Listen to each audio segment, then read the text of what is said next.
Hey, did you know Long's Products is a family-owned janitorial supply with mops, brooms, trash bags, and they even have food service disposables, carry-out plates, and to-goes? Check us out.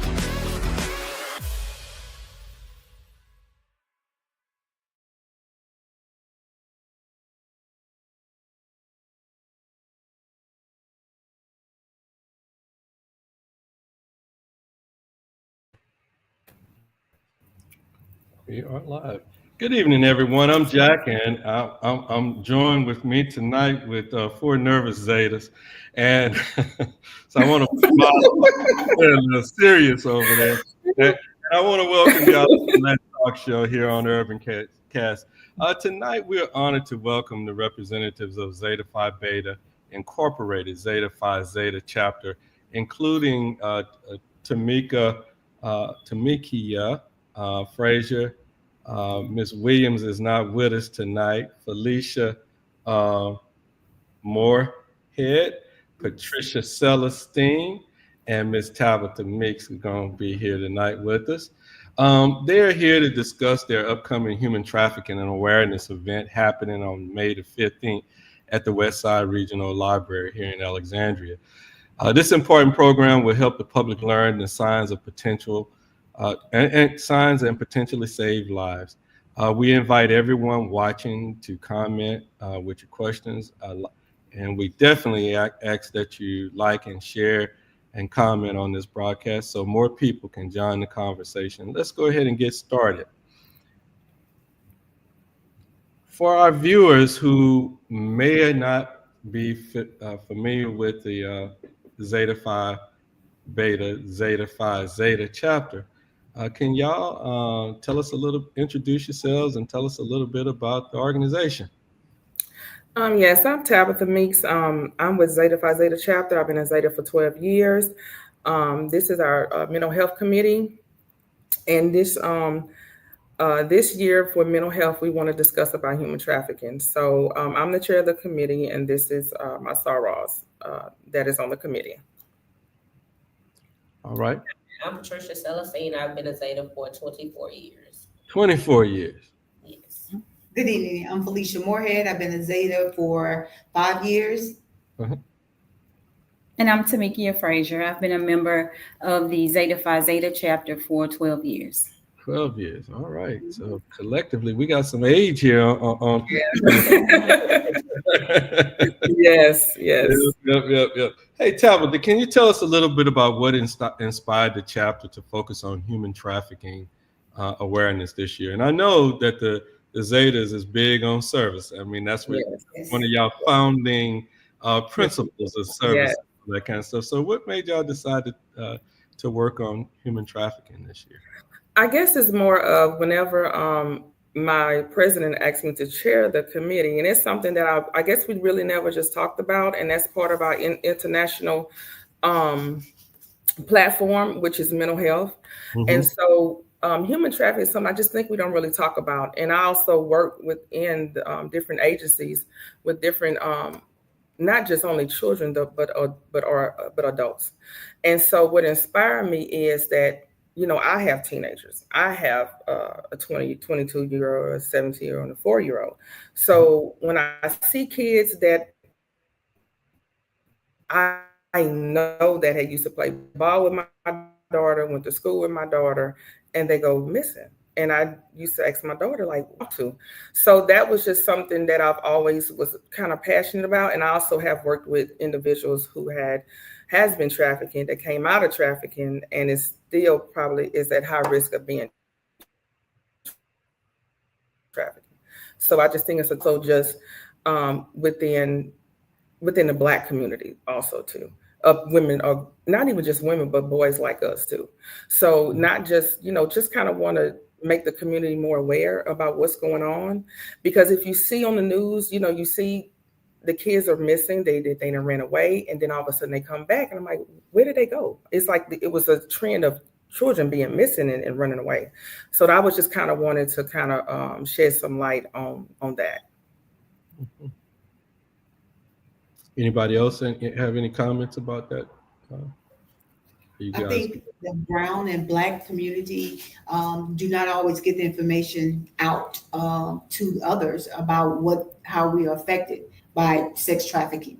So I think this platform here is very important to get them to understand that they are included in those numbers of people that's missing. We care that they know the information that this presentation on the 15th is going to provide. I think it's going to be amazing, amazing platform. Well, you know, I'm sorry, I didn't mean to cut you off. No, sir, I'm finished. Thank you. Okay. Yeah, you know, I think you hit a nail on the head when you talk about the idea of sometimes we just don't even know the resources that are out there and available for us. You know, and I have my thoughts about about what's happening there. I think we as communities, we are changing the way in which we consume information.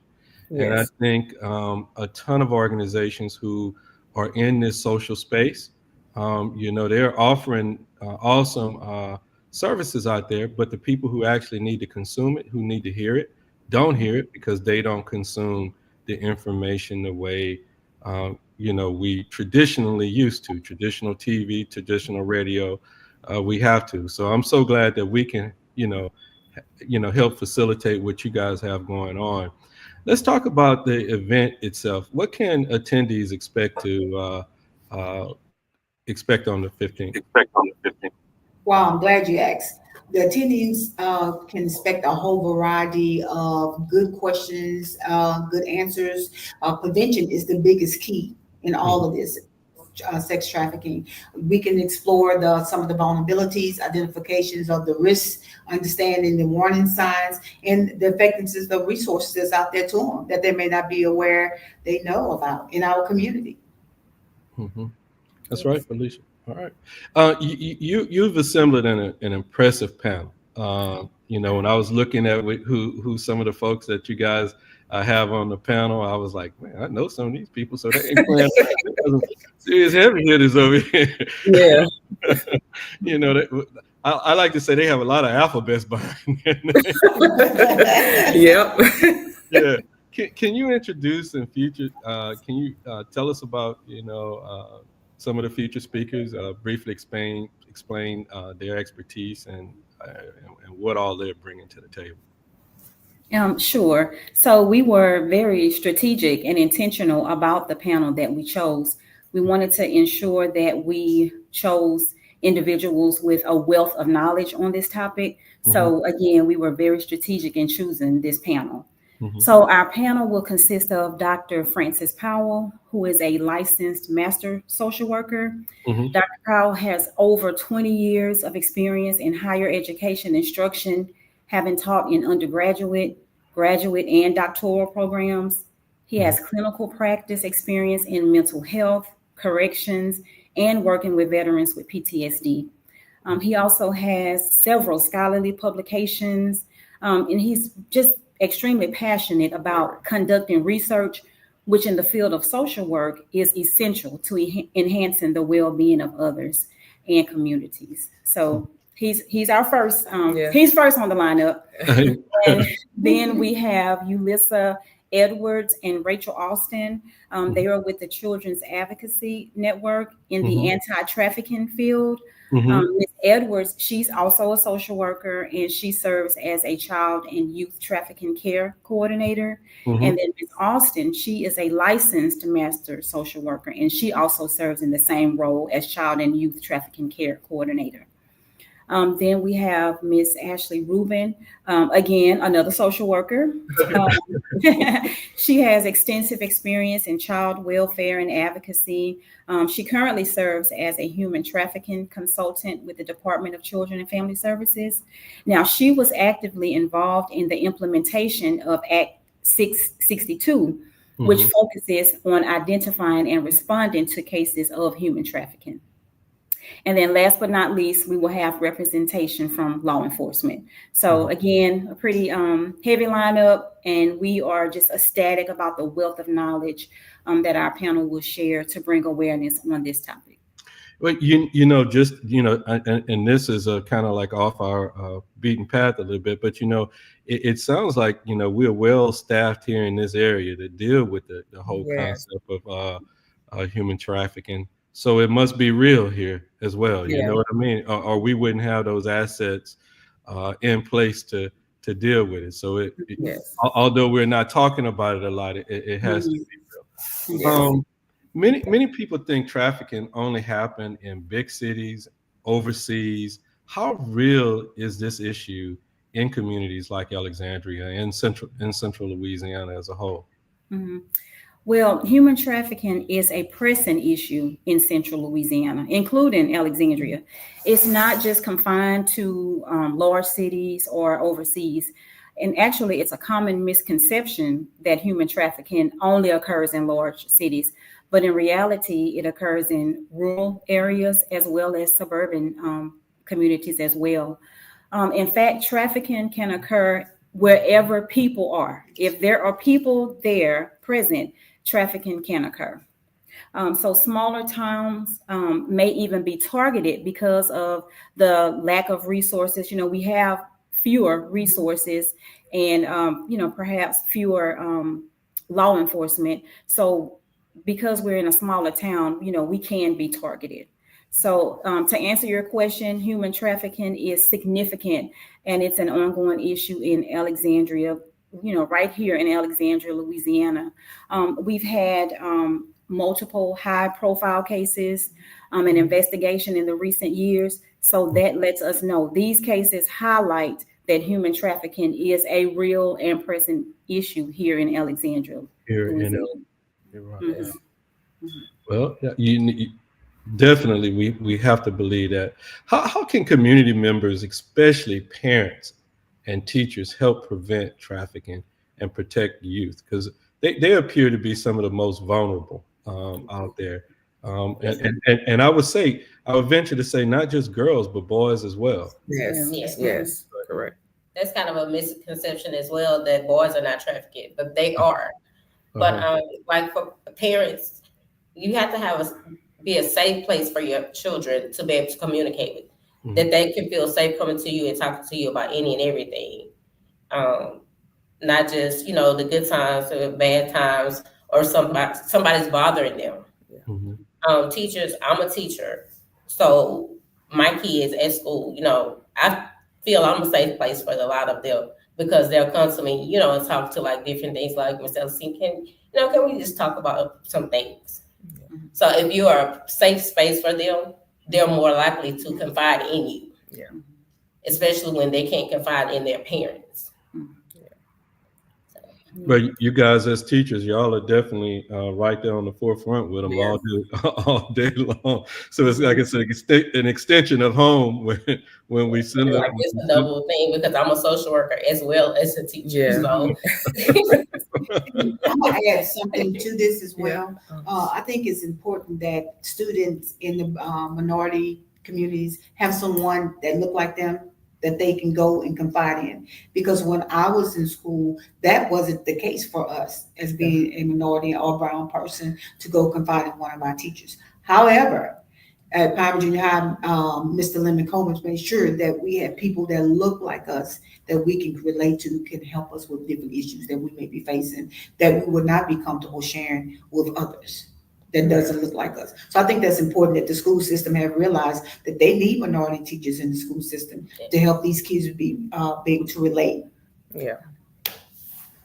That's just a reality.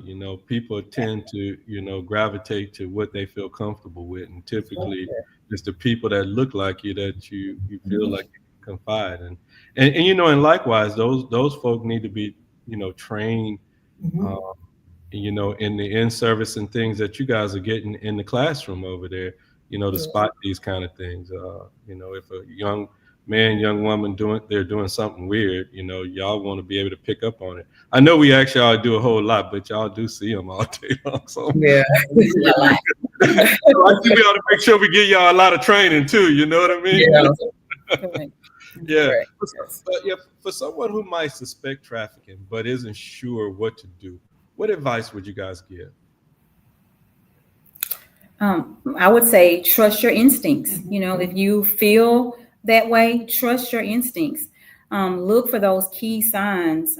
Avoid direct confrontation, but document what you see and report to the authorities. There is a national human trafficking hotline that you can report to. If you need to remain anonymous, you can remain anonymous. And also just be patient and understand the process, you know, and educate yourself. Like just stay educated on the topic. Okay.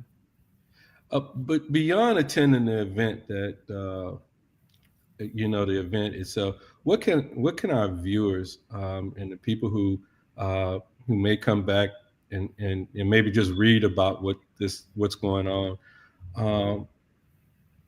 what can they do to stay involved and help spread awareness year round?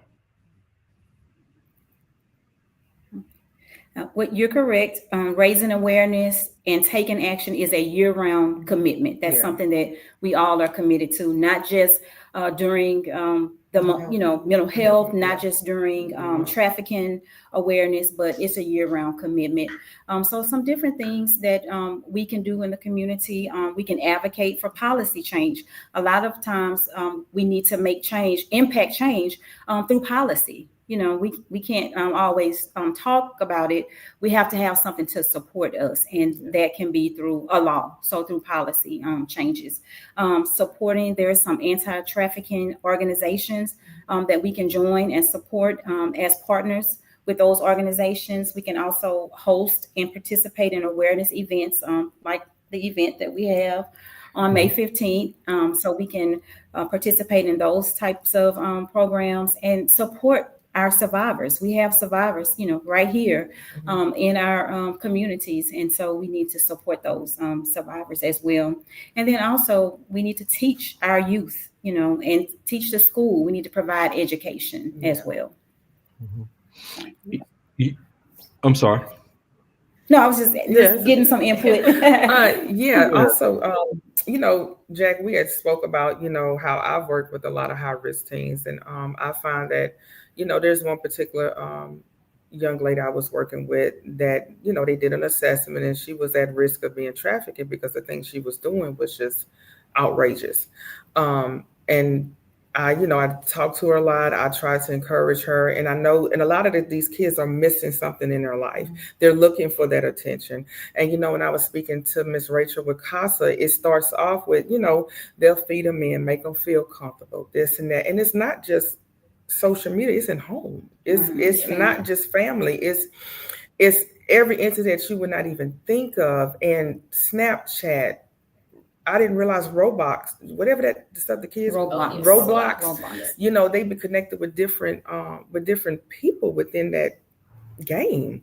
So it's just not somebody you going out of town and somebody talking to you. It is right in your home. So I just think that bringing this awareness it is so important. It's so important, and it's just something that Zeta, you know, we focus on self-care, domestic violence, and I just think this is a topic that really, really needs to be discussed.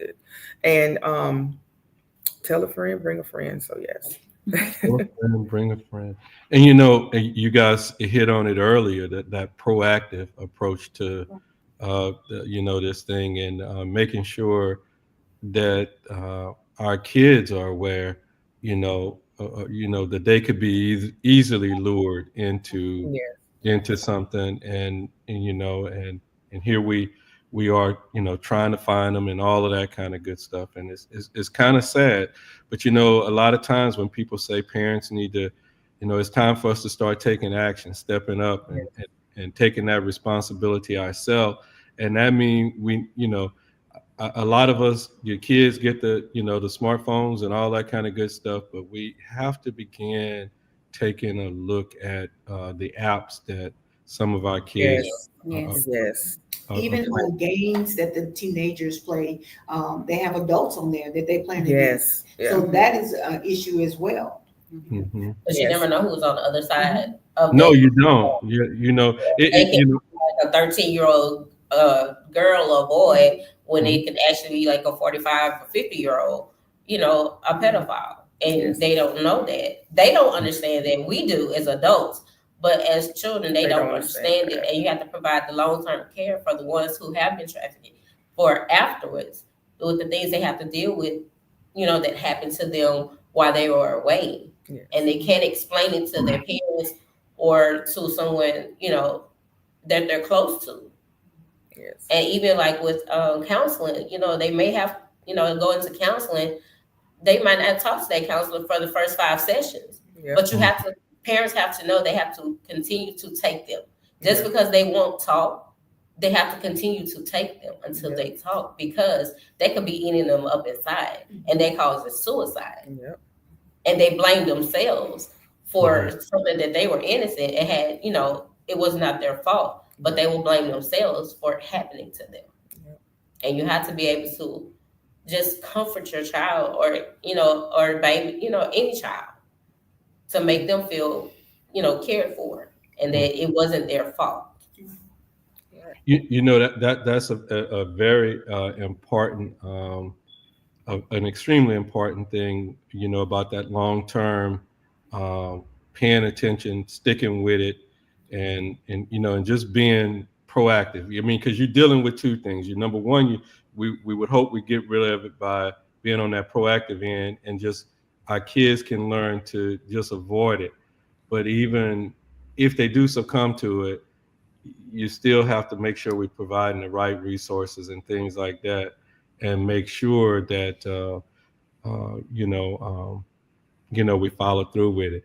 And that was one of the things we talked about with Dr. Wood Smith the other night, and that was the suicide rates and how they have jumped up in our communities and different things of that nature. And so and you could just only imagine what could be going through one of our little small ones' mind when something like that happened to them. Yep. Tell us a little bit about it again. When is the event, and what folk can expect and all that kind of good stuff? So our event is May 15th at the library here on Versailles. We're going to be a panel of people with tremendous knowledge, and they're going to know about awareness, vulnerabilities to that faces our communities, how to prevent trafficking, and learn more about our community resources that's available to us. What time? 6 o'clock. 6 o'clock. 6 o'clock. So what time does it start and what times is it over with? So hopefully about an hour and a half. We're going to do have the panel discuss what they're going to discuss, and then we're going to have a Q&A. So it'll be a question answer. So if anybody have we're going to have resources. We're going to have any questions that anybody in the audience may have. Okay, so it's going to be more. It's not going to be one of those one-sided conversations. But if folk want to come and they have some questions, those professionals that are going to be there are going to be prepared to answer questions as well. Yes, that's correct. Question and answer. And it's at the West Side Library. I know Felicia said here at the library. I just want to make sure it's at the where you said on Versailles, but at the West Side Library. Yes. Okay. All right. Thank you, sir. Let me just. All right. Is there anything else that y'all would like to share before we proceed to get out here? How was the autism program this year? Amazing. It was a success. It was held at Keys Park. We had both parking lots filled across the street and in front. It was one of the events that was really needed for the community. We had a large turnout. Yes. Yeah, and it keeps growing every year. Yes. Yep.